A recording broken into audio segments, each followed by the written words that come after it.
सकता है। इसकी जिंदगी का सपना था बहन जी को खत्म करना और बसपा को खत्म करना। तो दोस्तों वीडियो तो आपने देख लिया है, ये वीडियो बेहद चौंकाने वाला है। रोहिणी घावरी कह रही है दोस्तों, चंद्रशेखर की जिंदगी का सपना था बीएसपी और बहन जी को खत्म करना। आप सोचिए कि चंद्रशेखर आजाद क्या ऐसा सोच सकते हैं? आप इमेजिन करिए कि चंद्रशेखर आजाद बीएसपी सुप्रीमो को और बहुजन समाज पार्टी को खत्म करने की क्या कभी अपने दिमाग में वो ऐसा ख्याल सोच सकते हैं चंद्रशेखर आजाद? रोहिणी घावरे बड़ा आरोप चंद्रशेखर आजाद के ऊपर लगा रही है दोस्तों। मैं आपको बताऊंगा पूरी जानकारी विस्तार से। ये वीडियो आपने देखा, वीडियो में भी आपको पूरा दिखाऊंगा। पूरा वीडियो देखने के बाद आप शौक हो जाएंगे दोस्तों। चंद्रशेखर आजाद बीएसपी को खत्म करना चाहते थे, बहन जी को खत्म करना चाहते थे, और खत्म करने के बाद इनकी सोच थी जब बीएसपी बसपा खत्म होगी तब जाके चंद्रशेखर आजाद के पास बहुजन समाज का, जाटो समाज का वोट खिसक कर आजाद समाज पार्टी में आ जाएगा दोस्तों। और अब तू तड़ाक चंद्रशेखर आजाद को कर रही है रोहिणी घावरी। रोहिणी घावरी कह रही है चंद्रशेखर आजाद को, अब दोस्तों अब लड़ के दिखा कोई चुनाव, एक विधायक बना कर दिखा। ऐसे आप सोचिए, जिस इंसान से कभी रोहिणी घावरी प्यार करती थी दोस्तों, जिससे दिनों रात बात करती थी फोन पर वीडियो कॉल, आज उसी इंसान को रोहिणी घावरी तू तड़ाक करने पर उतारू हो गई। तो दोस्तों आप देख रहे हैं हिंदी दस्तक यूपी में, आपके साथ रविंद्र कुमार। गुजारिश होगी कि चैनल को सब्सक्राइब कर लीजिए, वीडियो को लाइक कर लीजिए, वीडियो को शेयर कर लीजिए। तो आइए मैं आपको विस्तार से खबर बताने का प्रयास करता हूं दोस्तों। आप जानते हैं डॉक्टर रोहिणी घावरी एक वाल्मीकि समाज की बेटी है, इंदौर से, मध्य प्रदेश सरकार ने इनको 1 करोड़ रुपए की स्कॉलरशिप दी। उसके बाद स्विट्जरलैंड में पढ़ाई करने गई, पीएचडी स्कॉलर स्टूडेंट है। और उसके बाद चंद्रशेखर आजाद नगीना से जब सांसद बनते हैं दोस्तों, सिलसिला यहीं से शुरू होता है।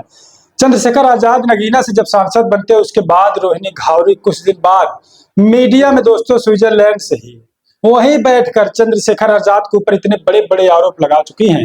हालांकि आरोप तो अभी सिद्ध नहीं हो पाया है, एफआईआर नहीं हो पाई है, लेकिन विस्तार से जानकारी मैं आपको बताऊंगा और वीडियो दिखाऊंगा। पूरा वीडियो देखकर आप भी शौक हो जाएंगे, अचंभव में पड़ जाएंगे, क्या चंद्रशेखर आजाद ऐसे हैं? तो दोस्तों लगातार रोहिणी घावरी स्विट्जरलैंड से मीडिया में बयान कर रही थी और लगा रही थी आरोप चंद्रशेखर आजाद के ऊपर कि चंद्रशेखर आजाद ने मेरे साथ यौन शोषण किया, मेरे मानसिक संतुलन को उन्होंने बिगाड़ने का प्रयास किया, मुझे मानसिक प्रताड़ित किया, मेरे सम्मान के साथ चंद्रशेखर आजाद ने खिलवाड़ किया। ये तमाम आरोप चंद्रशेखर आजाद के ऊपर रोहिणी घावरी लगा रही थी दोस्तों। लेकिन मामला यही नहीं थमता है, ये मामला तूल पकड़ता हुआ नजर आ रहा है। तो रोहिणी घावरी महिला आयोग दिल्ली में भी शिकायत करती है, सोचती है एफआईआर हो जाएगी, मैं स्विट्जरलैंड में रहूंगी और चंद्रशेखर आजाद जेलों के सलाखों के पीछे चले जाएंगे। लेकिन एफआईआर नहीं होती है। फिर अगस्त में रोहिणी घावरी फर्स्ट वीक अगस्त में स्विट्जरलैंड से सीधा फ्लाइट से चली आती हैं, 7 समुंदर पार करके इंडिया, भारत में। और उसके बाद भारत उतरते ही रोहिणी घावरी पहुंच जाती दिल्ली पुलिस के पास एफआईआर करवाने, खुद पहुंचती हैं। और वहां पर भी पहुंचने के बाद उनको आश्वासन ही मिलता है, कोई एफआईआर नहीं। फिर रोहिणी घावरी अब दोस्तों वीडियो एक रिलीज कर रही है दोस्तों लाइव का, और उस वीडियो में रोहिणी घावरी कह रही हैं कि चंद्रशेखर आजाद की जिंदगी का सपना था बीएसपी सुप्रीमो मायावती जी को खत्म करने का, बहुजन समाज पार्टी को खत्म करने का, ताकि चंद्रशेखर आजाद के पास बहुजन समाज का वोट, जाटो समाज का वोट, जो बीएसपी का वोट है, वो वोट चंद्रशेखर आजाद के आजाद समाज पार्टी में आ जाए और मुख्यमंत्री बन जाए चंद्रशेखर आजाद। ऐसा कहना है रोहिणी घावरी का। और रोहिणी घावरी अब दोस्तों चंद्रशेखर आजाद को तू तड़ाक करना शुरू कर चुकी है। वो कह रही हैं अब लड़के दिखा तो कोई चुनाव, एक विधायक बनाकर दिखा। तो आप सोचिए एफआईआर नहीं हो रही है, क्या रोहिणी घावरी अब परेशान हो चुकी हैं? और क्या प्रशासन से रोहिणी घावरी का अब भरोसा नहीं है? दोस्तों मैं जानना चाहूंगा कि लगातार रोहिणी घावरी ऐसे आरोप लगा रहे हैं लेकिन अभी तक एफआईआर नहीं हो रही है। तो क्या ये आरोप सिर्फ आरोप बनकर रह जाएंगे? क्या यह आरोप न्यायालय तक पहुंचेंगे या फिर एफआईआर के रूप में कभी दर्ज होंगे? हालांकि आरोप तो पिछले 2 महीनों से रोहिणी घावरी चंद्रशेखर आजाद के ऊपर लगा रही है दोस्तों। बड़े बड़े आरोप है दोस्तों, और लगातार चंद्रशेखर का वीडियो, फोटो, स्क्रीनशॉट, वीडियो का स्क्रीनशॉट लगातार रिलीज कर रही, सार्वजनिक कर दे रही है दोस्तों। तो कहीं चंद्रशेखर आजाद उन एक कसरत करते हुए नजर आ रहे हैं, कहीं व्यायाम करते हुए नजर आ रहे हैं, कहीं क्या। तो आप सोचिए, ऐसे ऐसी तस्वीर सार्वजनिक की जा रही है। और अब रोहिणी घावरी अपने न्याय के लिए, रोहिणी घावरी ने कहा, मैं आत्मसम्मान की लड़ाई लड़ रही हूं और मैं इस सम्मान की लड़ाई लड़ूंगी आखिरी समय तक, ताकि और बहन बेटियों के साथ ऐसा अन्याय न हो पाए। तो बड़ा सवाल ये है दोस्तों कि अभी तक आखिरकार एफआईआर न हुई। एक स्विट्जरलैंड से स्कॉलर, पीएचडी महिला, उनका भी एफआईआर नहीं हो रहा है।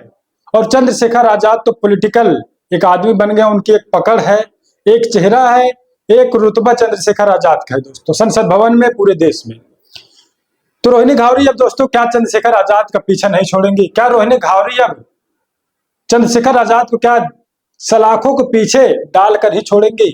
हालांकि अभी तक एफआईआर नहीं हुई है, उनका जो बयान है वो बयान ही है अभी तक, शिकायत अभी शिकायत ही है, कोई एफआईआर नहीं हुई है।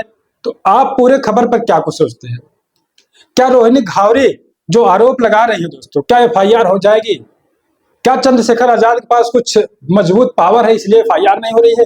तमाम ये सवाल है। और रोहिणी घावरी कह रही है कि पॉलिटिकल प्रेशर इसलिए एफआईआर नहीं हो रही है। तो आप क्या कुछ सोचते हैं पूरी खबर पर मुझे बताइएगा। लगातार अपडेट लेकर मैं आपके लिए मौजूद होता रहता हूँ। मिलता हूँ कुछ अगली अपडेट में, अभी के लिए हिंदी दस्तक। है। इसकी जिंदगी का सपना था बहन जी को खत्म करना और बसपा को खत्म करना। मुझे ही ये सारी कहानियां बताता था कि बसपा खत्म होगी ना तो सारे जाटव जाट सारे चमार वोट मेरे पास आएंगे और मैं बनूंगा मुख्यमंत्री। तो जो दूसरे को खत्म करने के लिए राजनीति में आया वो सबसे पहले खत्म होगा। बहन जी तो 4 बार की मुख्यमंत्री बनी, इसकी तो एक बार में ही औकात पता चल गई सांसद बनने के बाद। ये तो सांसद बनने के बाद ही खत्म हो गया। अब लड़के बता कोई चुनाव, एक विधायक बनाकर बता दे कहीं से भी।